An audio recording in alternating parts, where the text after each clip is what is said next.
Tudo igual, né? Preta. Glória a Deus.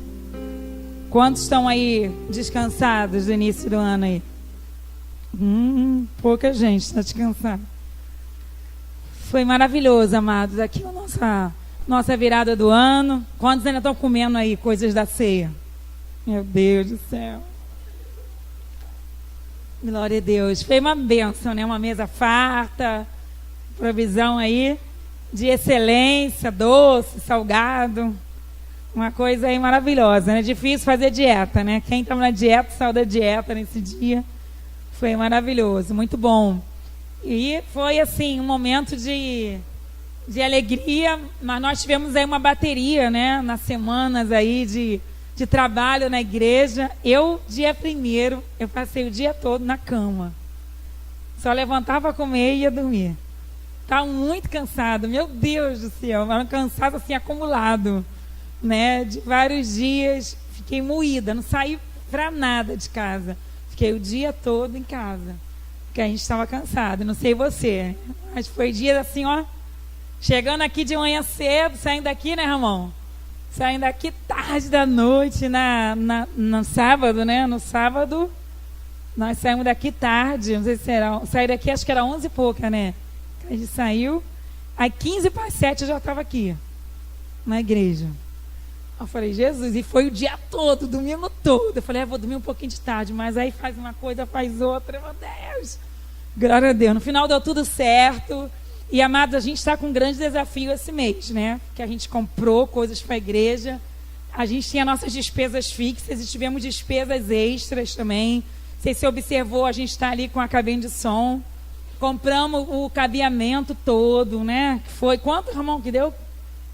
550, né? Aí temos que pagar, né? Isso aí, porque pelo valor que foi, o rapaz botou o boleto para esse mês. Eu falei, glória, Jesus, vai ser uma benção. Então a gente tem despesas, coisas que a gente comprou no cartão, coisas que a gente pagou na hora, graças a Deus, mas teve muita despesa.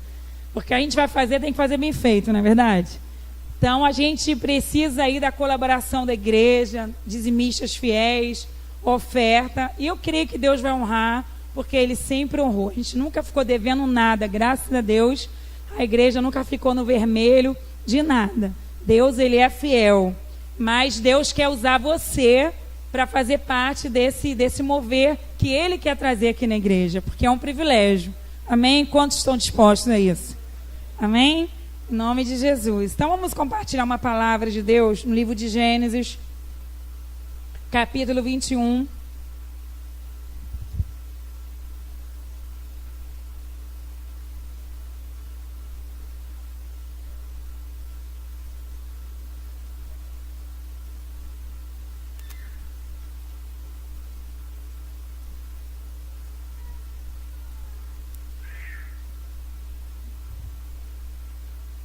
Acharam aí? Vamos ler os 3 primeiros versículos de Gênesis 21. Diz assim a palavra do Senhor. O Senhor foi bondoso com Sara, como lhe dissera, e fez por ela o que prometera. Sara engravidou e deu um filho a Abraão em sua velhice, na época fixada por Deus em sua promessa. Abraão deu o nome de Isaque ao filho que Sara lhe dera. Quando seu filho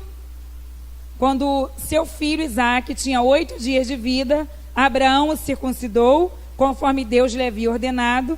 Estava ele com 100 anos de idade, quando lhe nasceu Isaque, seu filho. E Sara disse, Deus me encheu de riso, e todos os que souberem disso rirão comigo. E acrescentou, quem diria a Abraão que Sara amamentaria filhos? Contudo, eu lhe dei um filho em sua velhice. Amém? Vamos orar. Pai, em nome de Jesus, nós louvamos o teu nome, pelo privilégio de estarmos na tua casa, na tua presença, e podemos, ó Pai, ouvir a tua palavra, que trará uma direção para nós. Sabemos que estamos no primeiro mês de 2018 e há uma longa jornada pela frente a ser trilhada, obstáculos a serem ultrapassados, desafios a serem vencidos. E nós queremos fazer tudo isso, Pai, debaixo da direção do Senhor. Por isso, Deus, em nome de Jesus, que nessa noite o Senhor venha marcar o nosso coração com aquilo que o Senhor deseja, que a gente carregue na nossa realidade. Em nome de Jesus, assim nós oramos e te agradecemos. Amém. Amados, Deus colocou essa palavra no meu coração acerca da promessa de Deus. Quantos têm promessa do Senhor para a sua vida?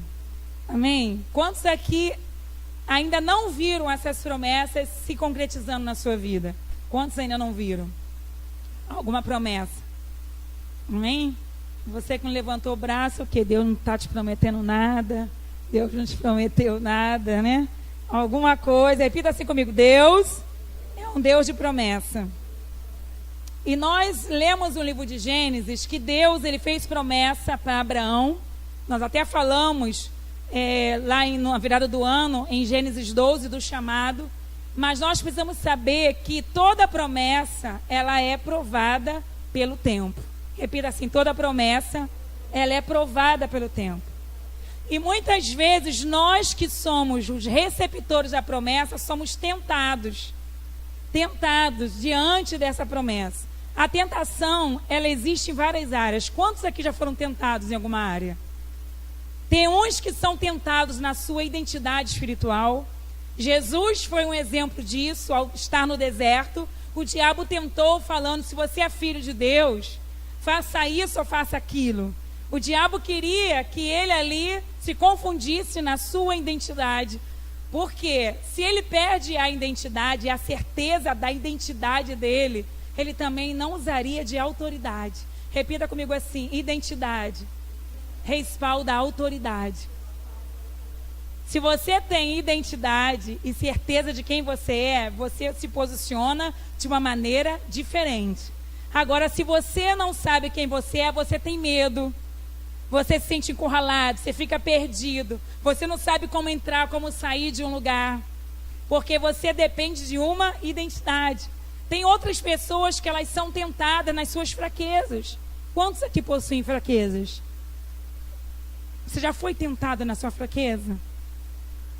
Com certeza, né? E o diabo, que é oportunista, ele sempre trata de descobrir a nossa fraqueza e ali ele sempre arma uma emboscada para nos levar à queda. Mas fraqueza não significa fracasso. Fraqueza significa oportunidade de Deus nos aperfeiçoar naquela área.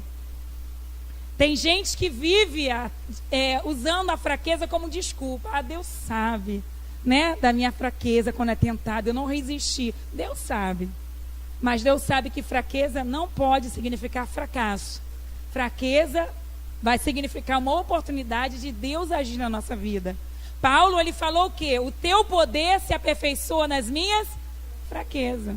Você não vê Paulo falando, porque eu sou fraco, por isso eu caí, pequei, tolei o pé na jaca, fiz acontecer. Não, ele fala que por ter fraqueza, o poder de Deus se aperfeiçoou. E hoje a gente vê aí, né, uma cultura no mundo gospel. Você vê que muita gente de evidência hoje está tendo as suas fraquezas expostas. Mas não só as fraquezas, mas os seus fracassos. Né? Quantos cantores, pastores, líderes estão na rede social como pedra de tropeço? Você já tem visto como é que tem aumentado? Muito. Hoje em dia, demais. Todo dia tem uma notícia nova. Parece que as pessoas vasculham. E, na verdade, você vai ver que quem traz à tona isso é o próprio crente. Quem desnuda, né? Quem desnuda o irmão é o próprio irmão. Quando Noé se embriagou do vinho, quem mostrou a nudez dele? Foi o filho. O filho dele falou para o irmão da nudez. E a gente vê isso, que coisa triste. O irmão hoje desnudando o outro irmão, expondo a vergonha, né? Como diz aí, lançando a bosta no ventilador, né? A caquinha no ventilador, para todo mundo ver. Isso é terrível. Porque, amados, essas vergonhas têm vindo sobre pessoas que muitas vezes possuem fraquezas, mas não colocam essas fraquezas diante de Deus. Repita assim comigo: a minha fraqueza precisa ser posta diante de Deus. Ah, pastora, mas Deus já conhece já, mas Ele quer que você reconheça.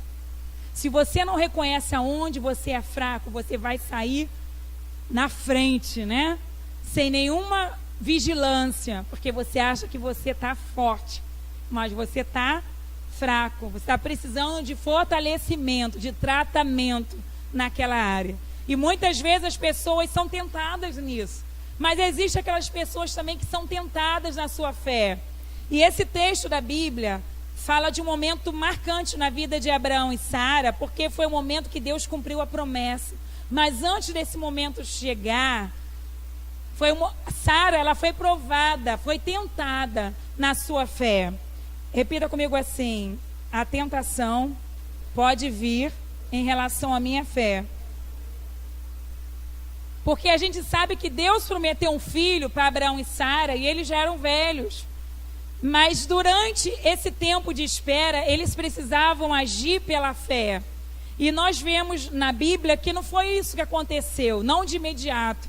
Só aconteceu depois de eles terem sido tratados. Mas de imediato, a Sara, ela vacilou na fé dela, a ponto de entregar a própria serva, Agar, para dormir com seu próprio marido. E a Bíblia fala algo interessante lá em Romanos 10:17, que é um versículo conhecido de todos nós. A fé vem pelo ouvir, e ouvir o quê? Palavras de Deus. Aí pergunta essa pessoa que está do seu lado: e a incredulidade vem através de quê? O que é que você acha? Por onde vem a incredulidade?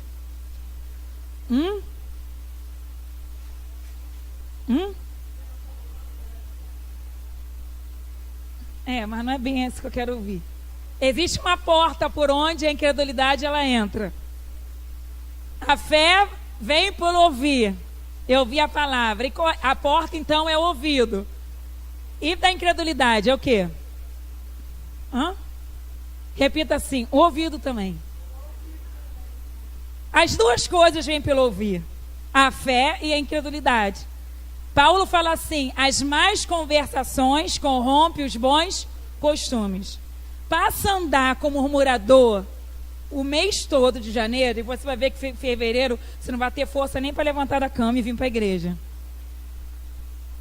Porque o ouvido é tanto a porta de entrada da fé, como a porta de entrada para a incredulidade.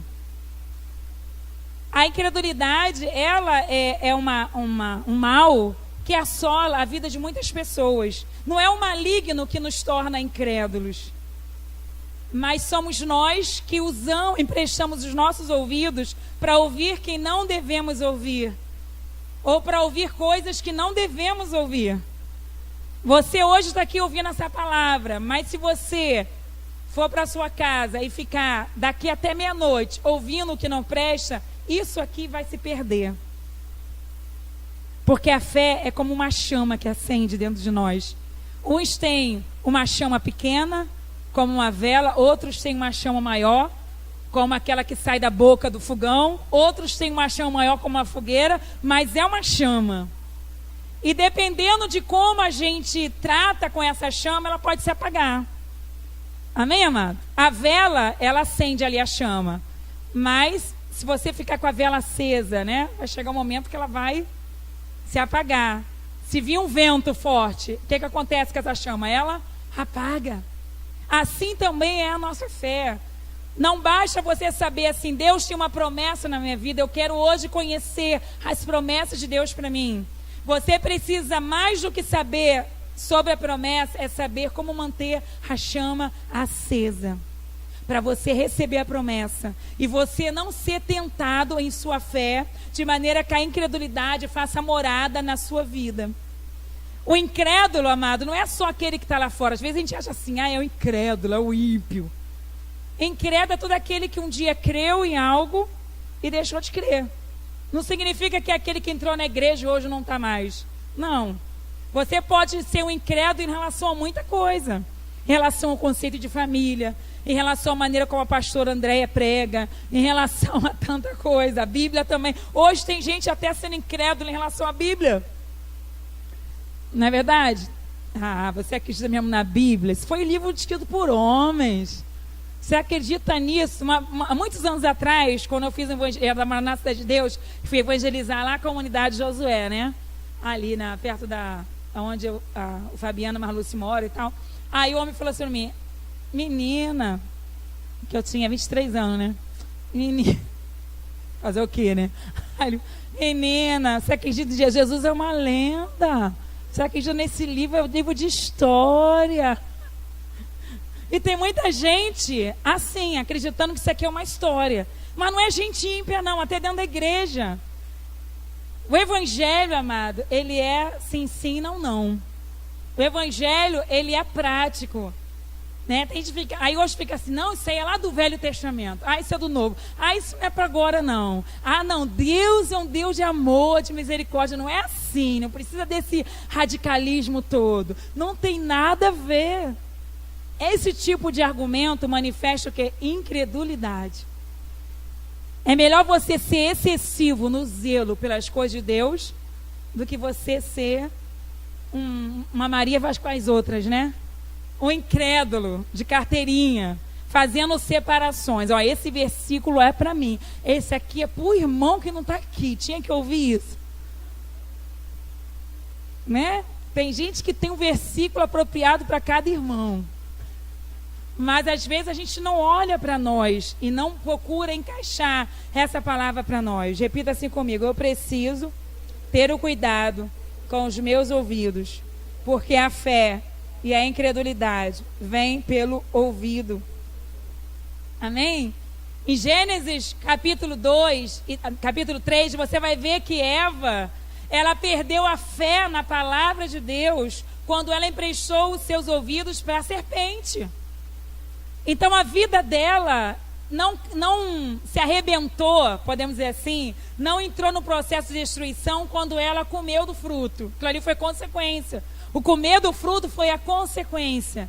Na verdade, a queda dela começou quando ela emprestou os seus ouvidos. E tem muita gente, amado, que não comeu do fruto, mas já emprestou os ouvidos. Então está do mesmo jeito. O dano não chega na nossa vida quando a gente de fato faz algo errado, mas quando a gente começa a armazenar algo errado dentro de nós. Vou contar aqui um segredo. Na Caverna do Dragão, todo mundo conhece onde é, né? Gente, tem um bichinho morto lá. Estão tirando? Os irmãos são estrategistas, né? Culto rolando aqui em cima. O quê? 2 mortos? Jesus. O negócio é mais sério, né? Meu Deus do céu. Pois é, né? Então, antes da gente ver o bichinho, eu já senti logo o cheiro, né? Quando cheguei aqui na igreja. Tanto é que hoje não teve nem café. Alguém estranhou? Porque eu não me aventurei a entrar na cozinha. Porque os irmãos falaram: pastora, tem um inimigo. Ai, Senhor, eu vou pro culto buscar força. E aí o inimigo, né, tá lá. Mas antes da gente saber, né, aí o Ramon falou assim: pastor, eu senti um cheirinho quando eu... Então, antes de você ver o negócio morto, você já sente o cheiro, né? Assim também em relação à nossa vida. Você não precisa cair totalmente, se desviar totalmente. Existe algumas coisas que a gente absorve, que a gente permite entrar dentro de nós, que começa a se mesclar com o evangelho, com a palavra, que começa a feder. E começa a nos levar a um processo de incredulidade. Quantas pessoas, amado, eu vejo na igreja, eu falo como pastora, que andam abatidas. É difícil a gente encontrar pessoas fervorosas hoje. Mas por que é difícil? Se Deus falou que Ele nos daria do seu Espírito. Por que é difícil? Ele falou que todos os dias Ele estaria conosco. Por que é difícil? Ele falou que maior é aquele que está em nós do que aquele que está no mundo. É porque alguma coisa está mesclando aí. Alguma coisa está misturada, alguma coisa está acontecendo, que a gente precisa realmente vasculhar e entender o que de fato está acontecendo, para que a gente possa resolver. Quantos estão entendendo? Amém? Então existe, né, muitas vozes hoje muitas vozes querendo serem ouvidas por nós, vozes de pessoas, de irmãos, né, pessoas ímpias, pessoas crentes, vozes até mesmo das circunstâncias, né, circunstâncias contrárias à adversidade, elas emitem um som, emitem uma voz. Quando Jesus ele estava numa certa cidade, ele falou assim para os discípulos: olha, entrem no barco e vão para o outro lado, que eu vou ficar aqui orando, né, fazer uma vigília aqui de oração. E chegou a alta madrugada, o barco foi assolado por uma tempestade forte. E os discípulos ali começaram a ouvir o barulho do vento, o som da tempestade, começaram a visualizar aquilo ali e esqueceram do que tinha sido pregado no culto. Porque eu creio que antes deles entrarem no barco, eles participaram lá de um ensinamento, de um culto. Jesus trouxe uma mensagem, mas não passou nem algumas horas e aquilo que eles tinham ouvido tinha se perdido. E eu fiquei pensando sobre isso. Falei: Senhor, isso é o estado de muita gente hoje. E se eu não tiver cuidado, passa a ser o meu estado. Amados, às vezes Deus fala, né? Fala 7 horas da noite. Quando for meia-noite, a pessoa já está aterrorizada, né? Pelo espírito noturno, pela dificuldade. Eu falo: meu Deus, Deus falou ou não falou? Falou. Mas a pessoa não ouviu. Porque quando Deus fala, amado, e nós ouvimos, algo muda dentro de nós. Quando Deus fala e nós ouvimos, nós não ficamos do mesmo jeito. Quando Deus fala e nós ouvimos, a nossa fé, ela é ativada. Até o cego Bartimeu, que não viu Jesus, mas ele ouviu Jesus, ele conseguiu o maior milagre de que toda a multidão que estava à sua volta. Isso é algo muito sério. A gente precisa levar para a nossa casa a palavra que a gente ouviu e a gente contextualizar a palavra na nossa realidade. Porque sempre no nosso jardim, que é a nossa casa, vai existir uma serpente que vai tentar dialogar com a gente e tentar roubar a palavra que a gente recebeu, tentar nos confundir, tentar falar: não é assim não é ensinar para você, não é o tempo, não é o momento. Sara, ela viveu esse dilema, né? Se envolveu com a incredulidade, ouviu outras vozes, a voz da alma dela, do eu dela, e começou a negociar. Não, Deus falou que eu vou ser mãe. Deus falou que eu vou gerar um filho, que eu vou ter uma descendência numerosa. Mas eu acho que não é somente isso que eu ouvi. Eu acho que eu tenho que dar uma ajuda para Deus. E nós conhecemos a história. Ela pegou a serva, fez com que ela deitasse, né? Abraão fizesse esse sacrifício terrível de dormir com a serva, né? O sacrifício para que Abraão gerasse ali um filho. Então nós precisamos ter o cuidado com aquilo que a gente ouve, amém, amados? Repita assim comigo: a fé é uma carreira a ser percorrida após a confissão de fé em Cristo Jesus. Abra a Bíblia lá em 1 Timóteo capítulo 6.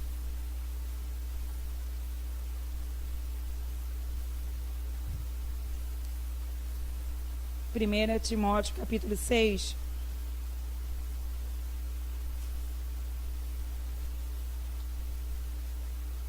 Versículo 11.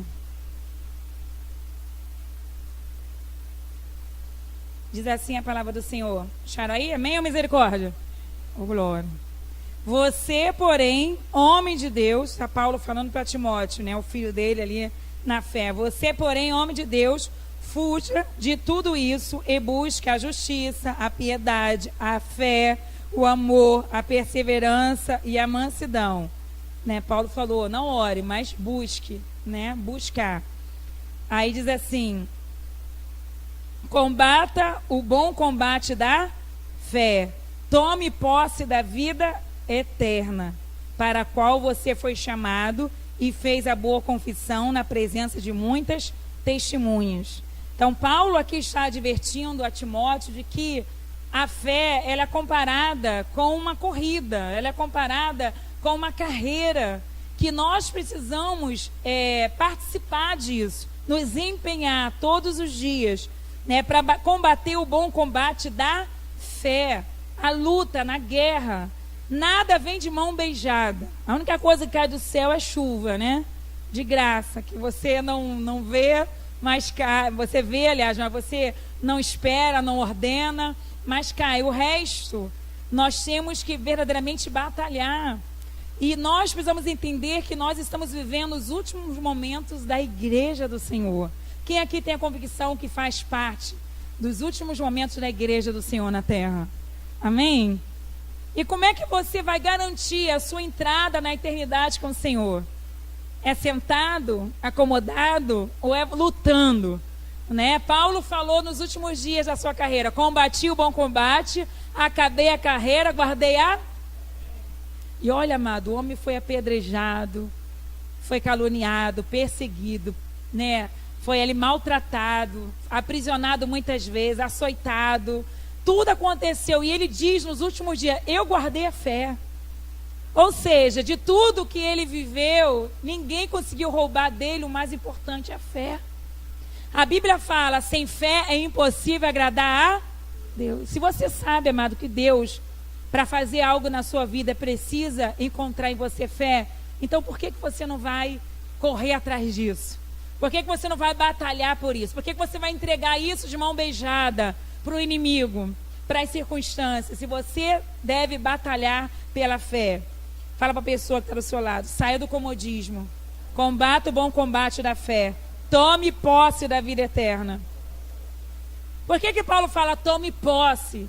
Ele está falando no sentido de você abraçar isso, agarrar isso e zelar por isso de maneira que ninguém venha roubar isso de você.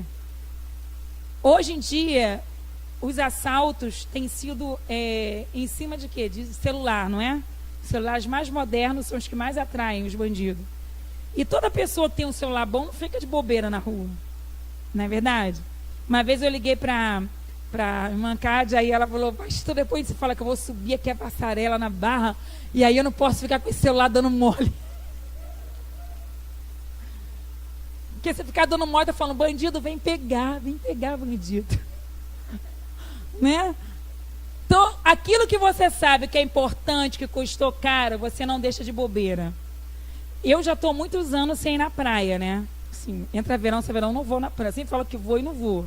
Mas eu estava conversando com a minha irmã, falei assim: eu nem sei como me comportar na praia agora. Porque antigamente, quando eu ia, eu deixava minhas coisinhas na areia. E agora, com esse assalto, eu faço o quê com as minhas coisas? Eu enterro? Aí minha sobrinha falou: enterra, tia.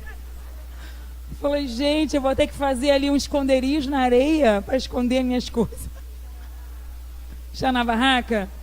Eu falo: gente, eu estou desatualizada. Mas aquilo que é importante para você, você não deixa de bobeira. É o que o Paulo está falando para Timóteo: tome posse da vida eterna. A vida eterna Jesus já conquistou para você, mas se você dá mole, você perde. Tem gente que fica assim: uma vez salvo, salvo para sempre. Mas isso é mentira do diabo. Até Jesus voltar, você tem que batalhar na fé, batalhar, guardar a fé, você perseverar, você lutar. Por isso que ele fala: toma posse, não abre mão não entrega para ninguém não.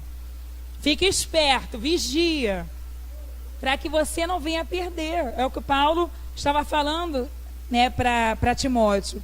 E Sara e Abraão, eles tiveram um chamado de andar por fé. Quando Deus ali os chamou para seguir uma carreira, a carreira era para ser vivida e corrida pela fé. E se nós não corremos a carreira em fé, nós somos ali atribulados pela incredulidade, pela adversidade. Amados, quando você tem fé em Jesus, você sabe quem te chamou, você sabe em quem você tem crido, você não fica desorientado diante da dificuldade, porque você tem a certeza que Deus está cuidando de você. Pergunta a pessoa que está do seu lado: qual é a certeza que você tem a respeito de Deus nessa noite? Aquele que não corre em fé acaba sendo vencido pelos obstáculos. A fé é uma carreira que nós temos que correr. E você já assistiu uma corrida pela televisão? Eu creio que todo mundo já assistiu. Você vê que muitas corridas têm o seu obstáculo. O obstáculo da distância. Às vezes são barreiras que têm que ser ultrapassadas. Então andar em fé é você aprender em Deus a vencer os obstáculos que vão estar na sua frente. Mas você em fé, você vai ver que muitas coisas que antes te amedrontavam, você não vai precisar mais ter medo. E você precisa entender que nessa noite Deus te trouxe aqui, assim como eu, para a gente pedir isso para Deus. Senhor, dai-nos fé, nos ajude a crer. Mais do que qualquer outra vitória na tua vida, você precisa de fé. Amém, amado? A gente pede tanta coisa, mas a gente esquece de pedir a fé. No sentido do Senhor nos exercitar, do Senhor nos aperfeiçoar. Jesus, Ele é o autor e consumador da nossa fé. Então nós temos que verdadeiramente, né, usar isso. E Sara, ela foi uma pessoa que foi tentada na sua fé, e ela ali se paralisou na sua fé, ficou confundida na sua fé, e naquele momento de confusão ela teve uma ideia, né? Ela teve uma ideia: eu vou dar um jeitinho de conseguir tomar posse dessa promessa, né, dentro do meu tempo, do meu relógio. E o que ela fez? Ela fez toda aquela enrolação toda, né, de entregar a serva dela para o marido, e ali nasceu Ismael, e trouxe uma turbulência na família. E nós precisamos entender de que quando nós não tivermos fé para vivenciar algum momento, nós não temos que agir nada. Repita comigo assim: eu não posso permitir que ideias nasçam no terreno da incredulidade. Amém? Ou seja, quando você não estiver bem na sua fé, quando você estiver sentindo que você está esmorecendo na fé, não faça nada, não planeje nada, porque esse fruto vai nascer podre, vai comprometer a tua jornada. Foi o que aconteceu. Ismael virou um tropeço na família, porque nasceu fora de hora, nasceu dentro do tempo meramente humano, nasceu de um momento de incredulidade de uma mulher, de um casal, né? Porque a ideia foi de Sara, mas Abraão, ele deu a palavra final: eu aceito essa tormenta, né? Então, se Abraão não quisesse se posicionasse em fé, aquilo não teria acontecido. Então, quando nós não estamos bem, a nossa mente começa a articular uma série de coisas, de ideias, e todas essas ideias que nascem no momento de incredulidade, elas são opostas às decisões que devemos tomar pela fé. Quantos estão entendendo? Amém? E tem muita gente que no momento do desespero, no momento da incredulidade, no momento que não está bem com Deus, quer fazer uma opção de coisas. Você conhece alguém assim? Parece que quer fazer mais do que antes na fé, né? E aí você pode ver que aquelas coisas não têm parte, né, naquilo que vem do céu, na vontade de Deus, naquilo que o Senhor tem para a nossa vida. Então repita assim: eu não posso permitir que ideias nasçam no terreno da incredulidade, porque o fruto será podre. Amém? Toda ação que você vier a praticar nesse momento vai ser totalmente contrária àquilo que Deus tem para a tua vida. Foi assim que Sara, ela vivenciou, né? Toda mulher, ela sabe, né? A mulher tem a sua intimidade, né? Tem o ciclo menstrual. E a mulher, ela sabe que existe, né, o período fértil e o período não fértil. Podemos dizer que a incredulidade, ela é esse período não fértil, aonde a mulher não pode gerar. E se você vier a gerar, vai ser uma coisa adoecida, uma coisa fora do comum, uma coisa fora do normal. E quando você age em fé, você age dentro do seu período fértil. Aquilo que vier a nascer vem de Deus e vai ser algo maravilhoso para a tua vida. Amém? Vai ser algo que vai vir para somar, vai vir para trazer a alegria, né? Repita assim comigo: toda vez que eu adquirir uma promessa, a incredulidade vai me tentar fazer duvidar da existência de Deus. Amém? Sara, ela recebeu a promessa, mas a incredulidade tentou ela, né, para que ela fosse vencida na sua fé, e ela começou a duvidar da existência de Deus, no sentido dele ser o Todo-Poderoso. Abra a sua Bíblia no versículo, nesse mesmo capítulo, no livro de Gênesis, mas no capítulo 17, voltei um pouquinho, no versículo 1 e 2, fala assim: quando Abraão estava com 99 anos de idade. O Senhor lhe apareceu e disse: eu sou Deus, o quê? Todo-Poderoso. Ande segundo a minha vontade e seja íntegro. Estabelecerei a minha aliança entre mim e você e multiplicarei muitíssimo a sua descendência. Quando Deus falou isso para ele, ele já tinha atolado o pé na jaca com a esposa e fez tudo errado. E aí Deus falou para ele: eu sou Deus Todo-Poderoso. Ou seja, não precisa vocês darem jeitinho, criar caminhos para que a minha promessa se cumpra. Porque em nenhum momento Deus falou assim: olha, Abraão, você vai ter um filho se você fizer, né, isso para mim. Não, Deus não falou isso. Deus só pediu duas coisas para Abraão: ande em fé e obedeça. Só isso. Mas Deus não falou para ele: você tem que fazer alguma coisa para eu poder te abençoar com o filho. Não. Até porque a promessa que Deus estava dando para ele era uma promessa, amado, impossível, né? No sentido de dizer. Por quê? Não era algo fácil. Uma coisa é ele ser casado, ser jovem, né? Aí Deus fala: vou te dar um filho. Isso aí, até sozinho ele conseguiria. Mas a Bíblia fala que ele estava, no caso Deus ia dar um filho para ele, num tempo onde ele já não tinha mais condição nenhuma de ser pai. A Bíblia fala que Sara já tinha parado de menstruar, cessado o costume das mulheres, quer dizer isso, né? A mulher já estava já para lá da menopausa, né? Menopausa é para quem está com 50 e pouco, 60 e pouco, mas com 100 anos o quê? Não tem nem nome, né? Não tem nome, a medicina não encontra. Já parou. Então, Deus prometeu algo extraordinário para ele. E tem muita coisa na nossa vida, amado, que vai acontecer pelo extraordinário de Deus. Mas para isso acontecer, Deus não quer que você o ajude em alguma coisa. Deus quer apenas que você caminhe em fé e em obediência. Fé e obediência. Na segunda, como é que você vai caminhar? Em fé e em obediência. Na quinta, em fé e em obediência. Quando chegar maio, fé e obediência.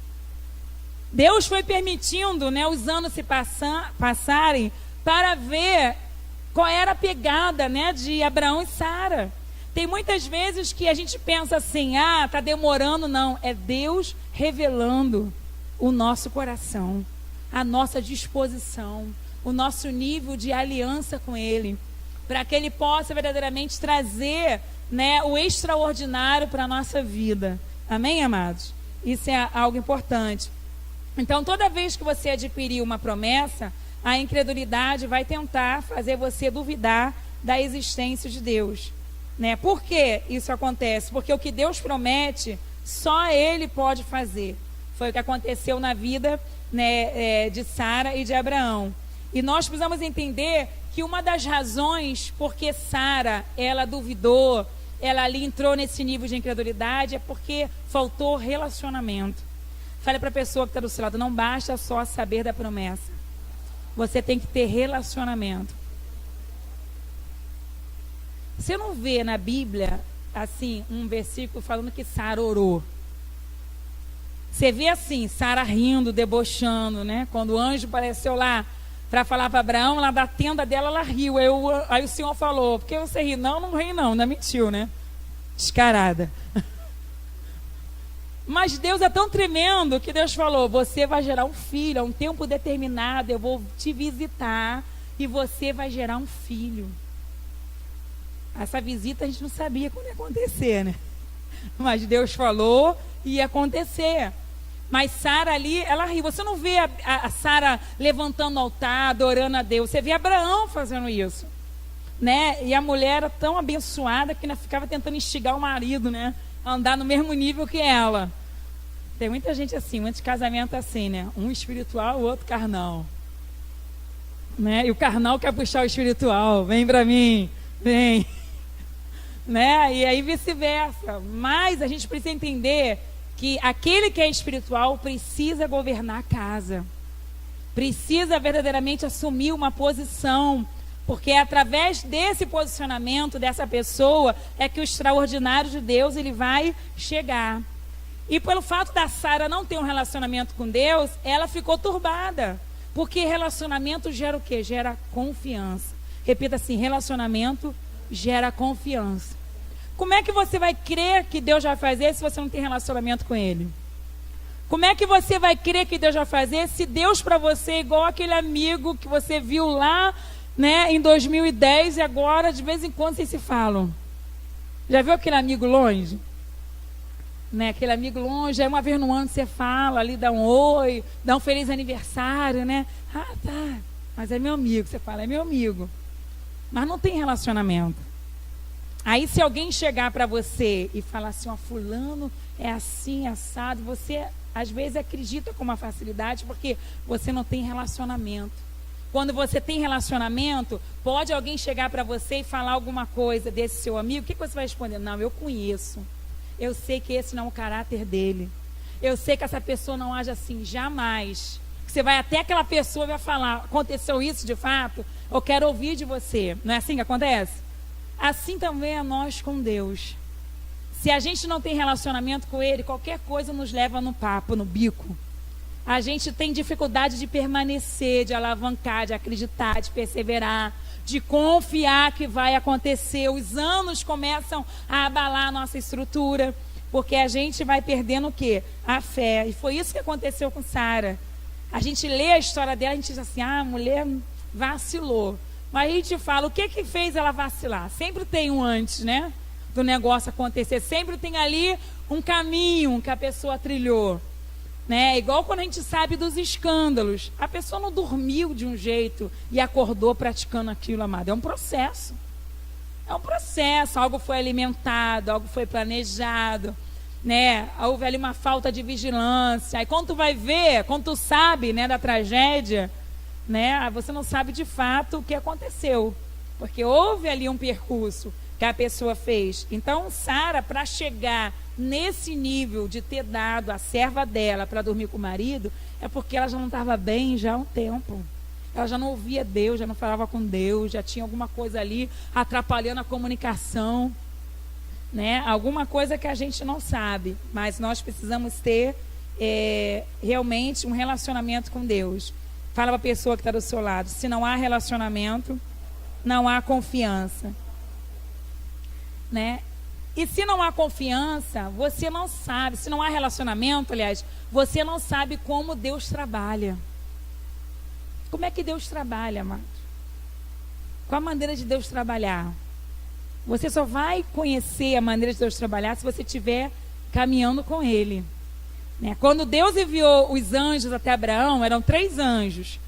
Aí, para falar para Abraão que ele ia ter um filho, que ele ia ser pai de uma nação poderosa, mas nessa mesma visita que Abraão recebeu, os 2 anjos partiram em direção a Sodoma e Gomorra, falando que ia destruir a cidade. Aí houve aquele processo de Abraão interceder pelo seu sobrinho Ló, mas um anjo ficou com Abraão, e Abraão ficou com esse anjo o tempo todo, e esse anjo era o próprio Deus. Na forma ali que a gente chama de teofania, Deus na forma de anjo, mas era com Abraão, e os outros 2 foram para Sodoma e Gomorra para destruir.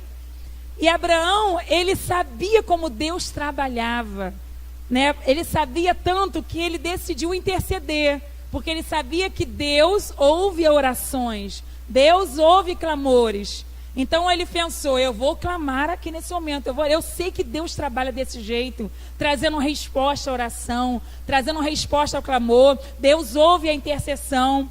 Então ele sabia, então ele creu que a família do seu sobrinho ia ser salva, e foi salva, a não ser a esposa de Ló, porque desobedeceu a ordem.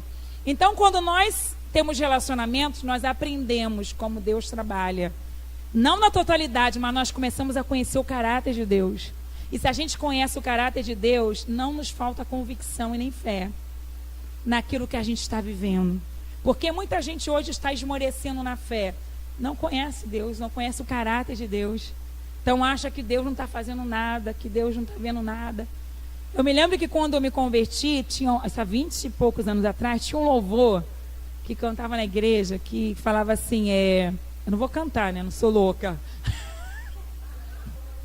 Mas eu vou falar a letra do cântico, né? Para vocês não se assustarem. Mas aí fala, não, nem tentar, irmã, não, Jesus. Aí falava assim que era de Deus, somente Deus, todo o trabalho.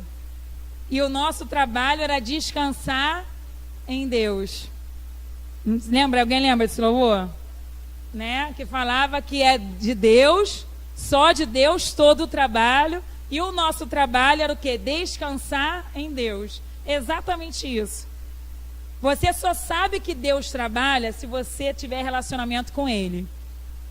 Se você já teve a experiência de ir para uma empresa e trabalhar e ter aquele sanguessuga, que está ali só batendo o cartão, mas você está dando o couro ali, né, fazendo tudo e mais um pouco. Aí o patrão pensa assim, todo mundo está trabalhando. Nada. Tem o sanguessuga, tem aquele... É horrível isso, né? Só que Deus não é sanguessuga. Deus trabalha. E quando você trabalha, né, está na presença de Deus, Deus faz a parte mais pesada, mais difícil. Foi o que ele falou para Abraão: Abraão, vamos construir uma nação. Eu estou te chamando para ser pai de multidões. Você representa uma nação para mim. Mas o trabalho mais pesado eu que vou fazer, que é curar a esterilidade da tua mulher, é fazer ela gerar.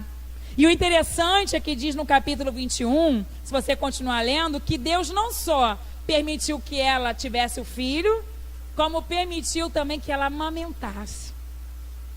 Isso quer dizer o seguinte, que Deus te dá a promessa, consolida a promessa e te dá condições de você viver essa promessa.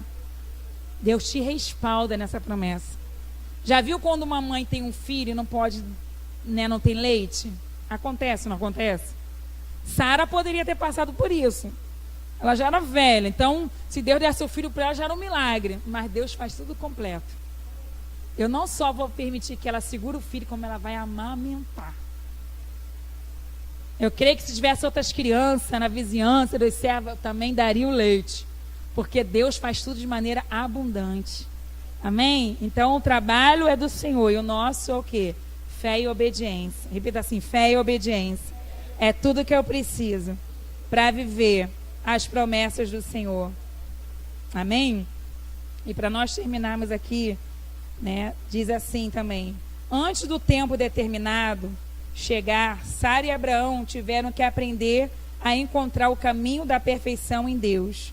Né? Vamos ler lá de novo o capítulo 17, e o versículo 1 e 2 diz assim: sendo, pois, Abraão da idade de 99 anos, apareceu o Senhor a Abraão e disse: eu sou Deus Todo-Poderoso. Eu sou Deus Todo-Poderoso. Anda em minha presença e ser perfeito. E porei a minha aliança entre mim e te multiplicarei grandissimamente. Amém? Então Deus enfatizou a ele: eu sou Deus Todo-Poderoso. Anda em minha presença e seja perfeito. Esse é o segredo para nós. Crer que Deus é o Todo-Poderoso. Ou seja, mesmo que você não consiga resolver nada na tua vida, descansa que Deus, Ele é contigo. E Ele não é um Deus qualquer, Ele é o Todo-Poderoso. Ele tem um controle do tempo, Ele tem um controle sobre todas as impossibilidades, Ele conhece todos os limites espirituais e humanos, e ainda assim Ele é o Todo-Poderoso. E Ele falou para Abraão: anda em minha presença. Ou seja, não fica parado não, Abraão. Mas também não começa a se mover fazendo besteira, né? Deus foi muito perfeito. Ele fala: anda em minha presença e seja perfeito. Porque tem muita gente andando na presença de Deus, mas fazendo besteira. Então, ser perfeito ou ser aperfeiçoado é caminhar em fé e obediência. É ser humilde. Senhor, eu não estou sabendo. Mas eu sei que o Senhor tem me visitado e tem me dado promessa. Amém, amado? O Senhor, Ele tem visitado os seus. Nos momentos mais difíceis, Ele tem visitado os seus e tem liberado promessas. Às vezes você não acredita que Deus tem liberado promessa porque você está focado no problema, no impossível.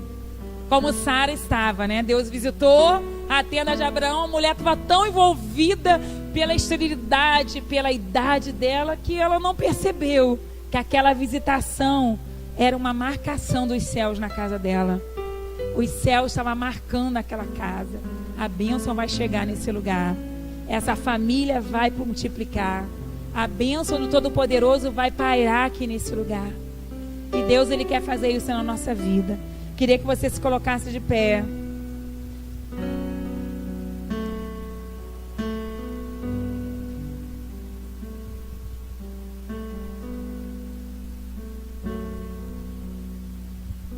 Glória a Deus.